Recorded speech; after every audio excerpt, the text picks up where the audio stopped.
It seems like nowadays the trend in South Korea when you want to show your disapproval of an idol is to send funeral wreaths. Funeral wreath culture is becoming a thing now. So many idols are now getting sent funeral wreaths by the dozens, maybe even thousands, like Seunghan, for example. I don't think I'm going to get off of this topic because I think I've reached a point where I feel emboldened to keep talking about this. This is a problem in K-pop, and I want to kind of talk about it a little bit.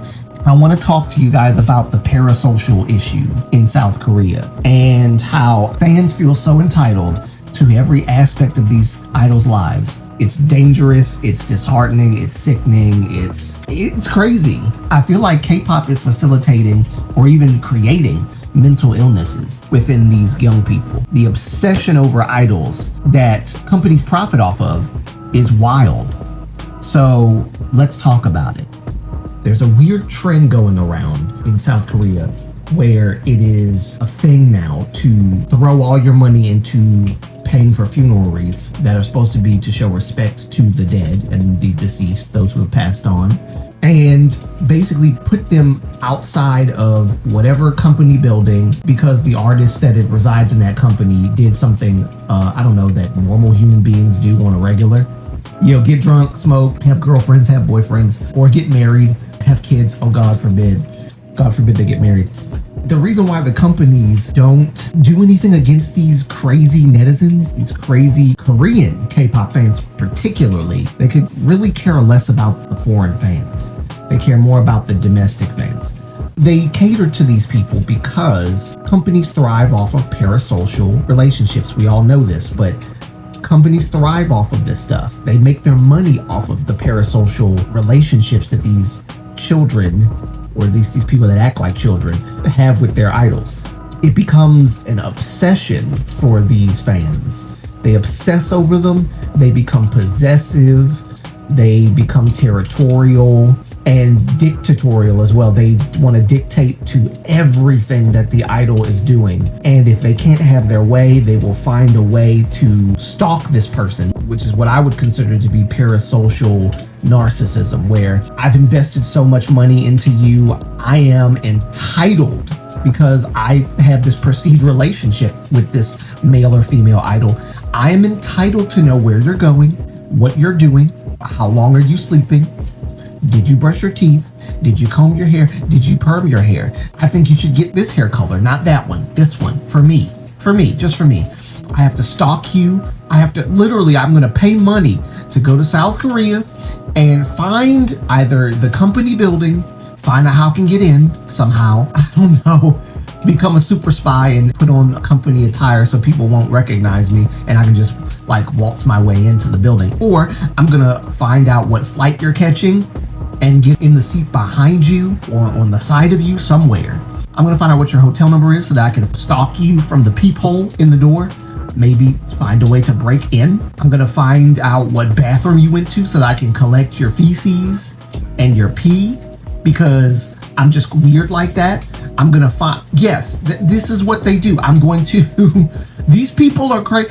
These people are nuts. And I'm not saying that it's just Korea because we do recall there was some guy from another country, can't remember, who was trying to stalk one of the girl group members. It was one of the girls from one of the famous female K-pop groups that this guy from a whole nother country was trying to stalk, and he came to South Korea. But my whole point in bringing all this up is that it's become a thing now to not only stalk these people, but to show disapproval. It's become prudent to pay a bunch of money, get protest permits or whatever, just so that you can be hateful. Sending funeral wreaths. Funeral wreaths were sent to Suga. Funeral wreaths were sent to Seunghan recently. Funeral wreaths are being sent everywhere. Okay, some people believe that New Jeans got their bunny fandom to buy a bunch of funeral wreaths to line up in front of the Hybe building for Le Sserafim. I'm interjecting the video for a minute just to say that I think it was a particular member of Le Sserafim who had a birthday and they sent funeral wreaths to Le Sserafim for that member, which I don't know whether or not it was New Jeans that orchestrated it or not. I don't know. That's not really the point. The point is that the funeral wreaths being sent and this whole trend of funeral wreaths being sent is a problem. This is the parasocial behavior that I'm talking about. And like I said, companies thrive off of this and they use these things to make their money. The problem is that there's a backfire that takes place as a result because, we're not thinking about the international fans, just the domestic fans. Okay, well, the international fans are going to rise up and then it's going to become a whole war and it's going to cause more problems, and the international fans, you will lose their money and support and your stocks will plummet and you're going to be like, oh, what the heck happened? Oh, I don't know. You didn't bring Seunghan back to Rise. And so now the international fans are retaliating and saying, screw you, we're going to protest Rise completely and we're not going to buy any of their stuff. We're not going to pay for concert tickets. We're not going to pay for fan meetings. We're not going to pay for Beyond Live concerts if they ever have any. We're not going to pay for merchandise. We're not going to pay for fan lights. We're not going to pay for any of this stuff that you want us to buy. And then you're going to try to gaslight us and say, they're not supporting the Rise members. Look at how evil they are. No. We're boycotting Rise because you made a very poor decision to take Seunghan out because he smoked and he had a girlfriend. And now it's a problem because the Korean fans are acting stupid. Now, not all the Korean fans are like this, so let me be clear, I'm just saying. But the unhinged Korean fans were dancing in front of the funeral wreaths that put the funeral wreaths there in the first place, that paid for protest permits just to be vile and vicious and mean and disgusting. Yeah, you're catering to these people. And the international fandom is not having it and we're calling it out. So, what comes around goes around. When you play around like that, SM, when you play around, that's what happens. To interject one more time, and yes, the audio is different because I was using my phone to record the original audio, and now I'm using the CapCut. But to interject what I was saying, SM, you can't treat international fans like money. Like, that's it. We're just money. Like, all you see when you look at the foreign countries or whatever is green dollar signs. That's not it. Okay, that's not it. If you don't value what the foreigners and the Westerners and all the other people in other countries think about what you've done with Seunghan and other decisions that y'all made, which were very terrible decisions, then don't send your idols to us. Don't even bring them here. Rising Day, I think some of the itinerary on their fan meeting was in America and other parts of the West as well. Why do you send them here? Because all you see is money. Green. You don't care about what we think, and you've proven that. Treating us like we are just money and that you don't care about what we think and how we feel, knowing that the majority of the fandom of Rise is not domestic but actually international, and ignoring that because you want to cater to your people, your Korean people, well then keep your idols to yourselves. Keep K-pop to yourself.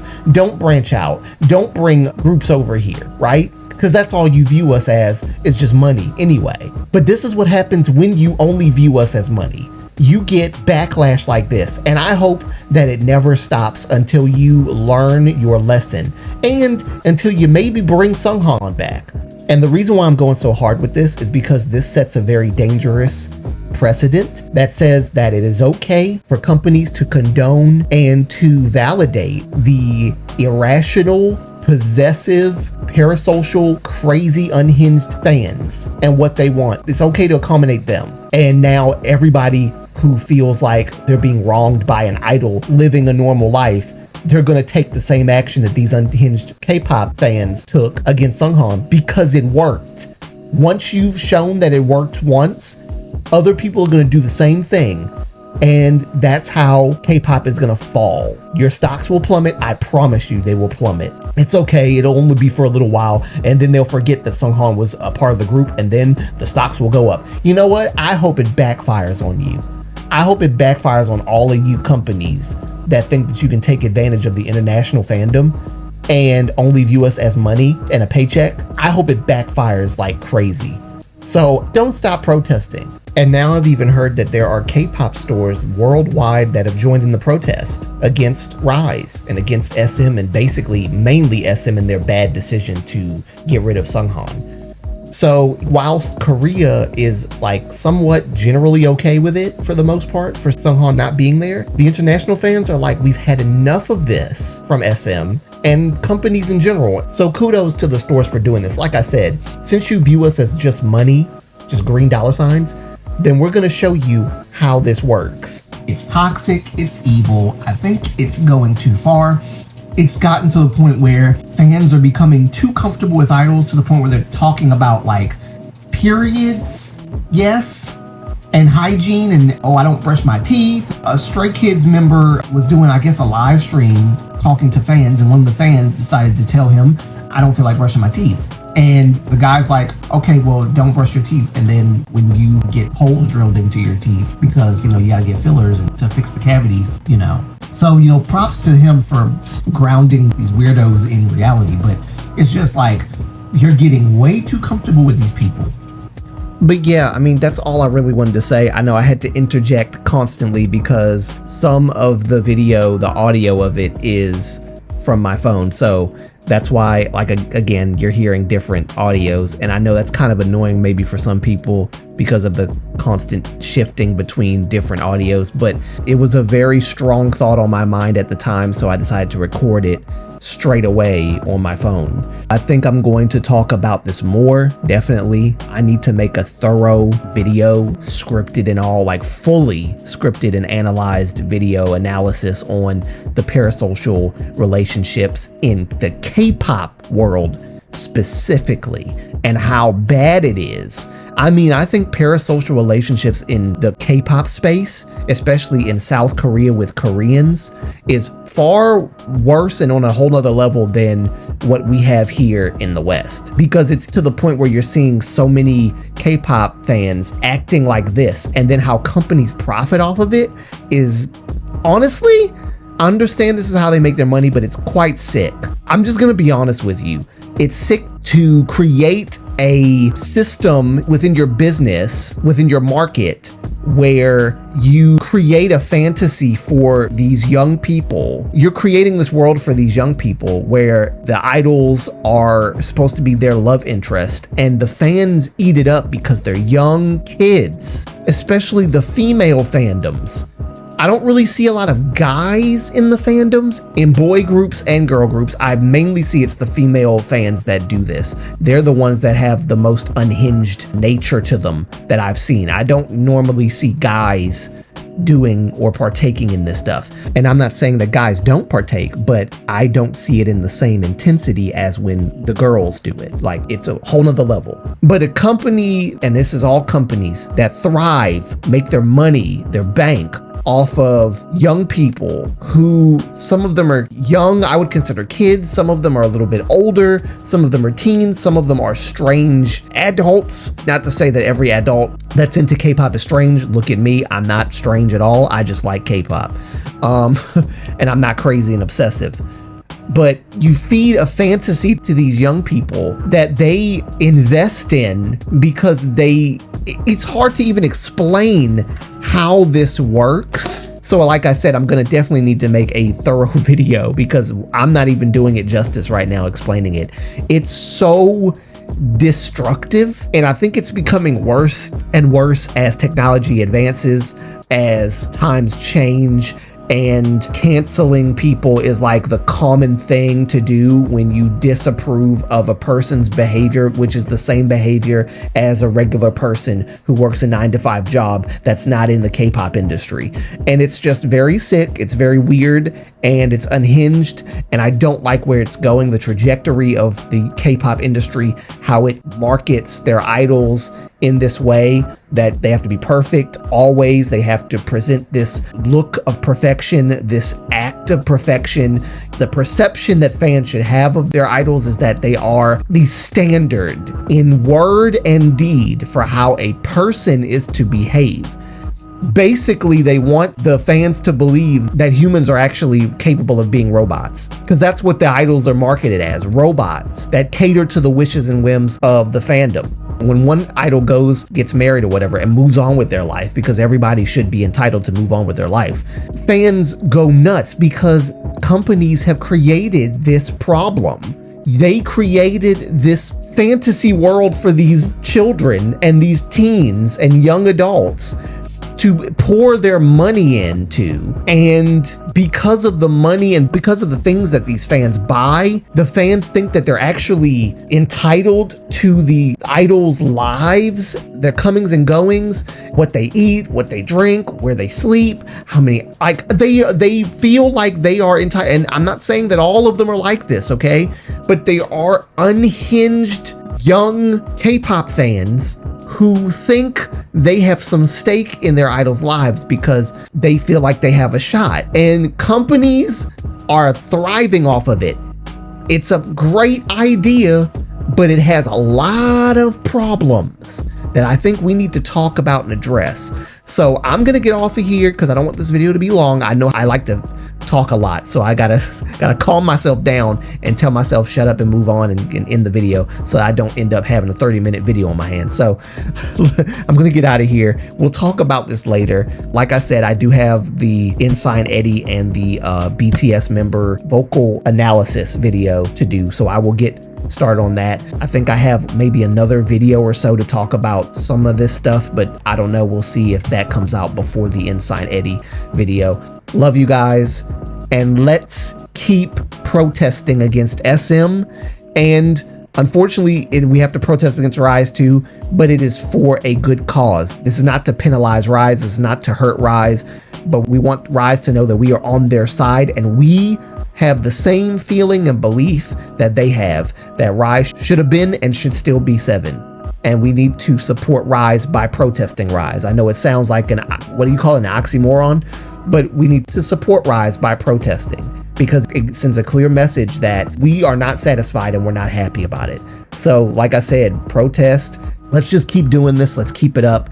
Like I said, there's stores that are protesting, so good for them. I'm glad they're doing it, and I hope that this sends a clear message worldwide that we will not be ignored and you will not view us as just a simple paycheck for you, because we will show you that we are not simply that. We have a voice too, and our voice will be louder this time. The loudest people in the room are the ones that are the most unhinged, the most toxic, the most negative, the most evil, they have the worst intentions. And the majority, even if it's the majority, a lot of the positive voices are not heard because they're either passive or they'd rather not get involved. But it's when we don't speak up and we don't show that we are not going to take this sitting down when wrongs are being committed like this, is when the negative voices drown us out without a fight. And we can't afford to not fight back anymore. It's getting too out of hand. So like I said, thank you guys for watching. We will talk about this more in the future. I will make a thorough video about parasocial relationships. I will go in depth. I don't know how long it will be, and I don't really care. It's going to be an in-depth video, so expect it to be long. But yes, I will see you guys in the next one. Until next time, it's your boy Aves signing out. Peace, love y'all, and Rise is 7. Bye.